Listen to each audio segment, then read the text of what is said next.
Chandrababu direct होता है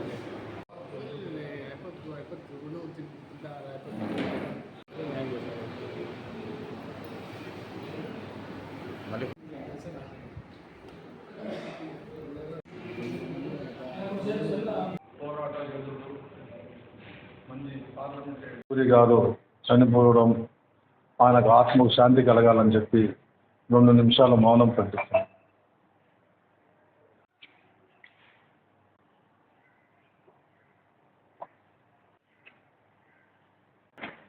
కొత్తగా ఎన్నికైన మంత్రులు, ఎంపీలు, కూటమి ఎమ్మెల్యేలు, కూటమి మంత్రులు అందరికీ కూడా ఆత్మీయ సమ్మేళనం చేసి సన్మానం చేయాలనే ఉద్దేశంతో 22వ తేదీ పెట్టడం జరిగింది.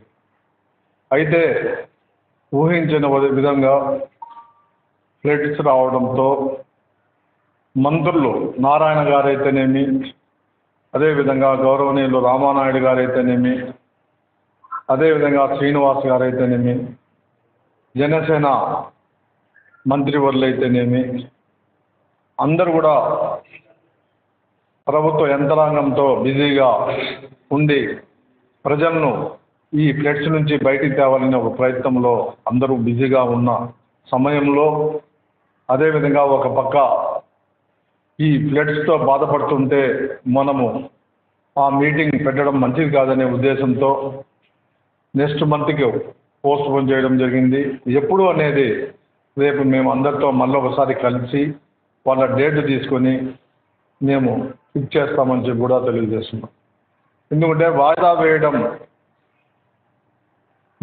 గౌరవ ముఖ్యమంత్రి గారు రాత్రులు పగులనక ఈ వరద బాధితులను ఆదుకోవడానికి నిమగ్నమై నారాయణ గారు అదేవిధంగా రామానాయుడు గారి భుజస్కంధాల మీద పెట్టి ఆ దినం శ్రీకృష్ణదేవరాయలు చెరువులు, వంకులు, బ్రిడ్జిలు కడితే ఈ దినం ఈ జగన్మోహన్ రెడ్డి మెయింటెనెన్స్ లేకనే అవన్నీ కూడా తెగిపోవడం జరుగుతూ ఉన్నాయి.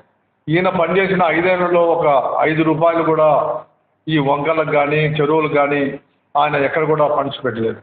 అతని నిర్లక్ష్యం వల్ల ఈ దినం తెగిపోయి విజయవాడ దాదాపు చాలా మటుకు వంకలతో ఊరంతా కూడా నిండిపోయి బురదలతో నిండిపోయింది. అయితే ఒక వారం 10 రోజుల్లోనే నిరంతరం కూడా మా ముఖ్యమంత్రి గారు, మా గవర్నమెంట్ అంతా కూడా కష్టపడి ఎక్కడే కానీ వరదలు వచ్చింది అనే విధంగా లేకుండా ఇంత నీట్గా చేశారని చెప్పి ప్రశంసలు పొందారు. కాబట్టి ఇటువంటి సమయంలో మేము వాళ్ళని ఇబ్బంది పెట్టలేక మేము వాయిదా వేయడం జరిగింది. తప్పకుండా మేమైతే ఎవరైతే శాసనసభ్యులు, శాసన మండలి సభ్యులు, మంత్రులు, జనసేన మంత్రులు అందరినీ కూడా పిలిచి వాళ్ళ ఎమ్మెల్యేని కూడా సన్మానం చేయాలనే ఉద్దేశంతో ఈ ప్రోగ్రాం భారీ ఎత్తున పెట్టడం జరిగింది. కాబట్టి ఇది వాయిదా వేయడం జరిగింది. చాలామంది ఇప్పుడు కూడా వాట్సాప్లో 22 అని పెడుతున్నారు. అది చాలా పొరపాటు. నెక్స్ట్ మంత్ డేట్ ఫిక్స్ చేస్తాము.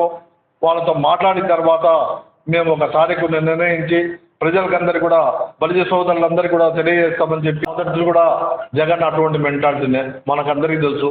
పిల్లప్పటి నుంచి కూడా ఆయన పోలీస్ స్టేషన్ మీద పోయి దాడి చేయడం కానీ, ఎవరన్నా వాళ్ళకు అత్యంత సన్నిహితుల్లో ఏదైనా ఇబ్బంది వచ్చినప్పుడు దాడి చేయడం కానీ జరుగుతూ ఉంది.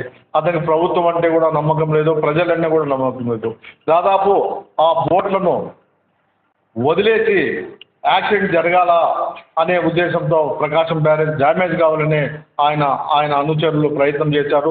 నిజంగా చంద్రబాబు నాయుడు గారు ముందు చూపుతో ఇవన్నీ కూడా అరికట్టడం జరిగింది. లేకపోతే దాదాపు 1,00,000 మంది జనము ఈ దినం రోడ్ల పాలైంది. కాబట్టి ఇటువంటి దుర్మార్గమైన ఆలోచనలు జగన్మోహన్ రెడ్డికి పోలేదు. ఆయన ప్రజలు బుద్ధి చెప్పినా ఇంకా ఆయనకు బుద్ధి రాలేదు.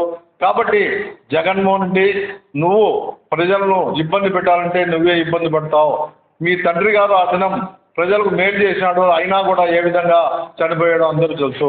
కాబట్టి నువ్వు చాలా ఘోరంగా ఈ విధమైన ఆలోచన ఉంటే నిన్ను ప్రజలు రోడ్ల మీద కొట్టే రోజులు దగ్గరకు వస్తే ప్రమాదాలు ఉన్నాయి. ఆయన మెంటాలిటీ మనం చూసాం. తిరుమల కూడా ఏ విధంగా అరాచకాలు జరిగాయో చూసాం. ఇప్పుడు కూడా సిబిఐ వాళ్ళైతేనేమి ఇంటెలిజెన్స్ సెంట్రల్ ఇంటెలిజెన్స్ అయితే చెప్తా ఉంది తిరుమలలో ఏదో ఒకటి చేయాలని ఉండాలని చెప్పి.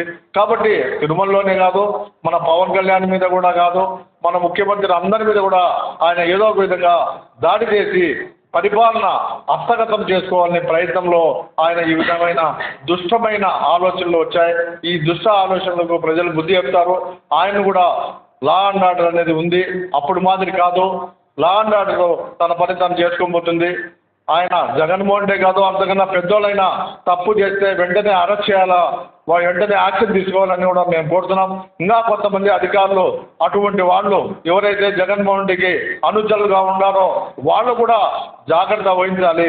మీ ప్రవర్తన మారకపోతే ప్రజలే మీకు బుద్ధి చెప్తారు.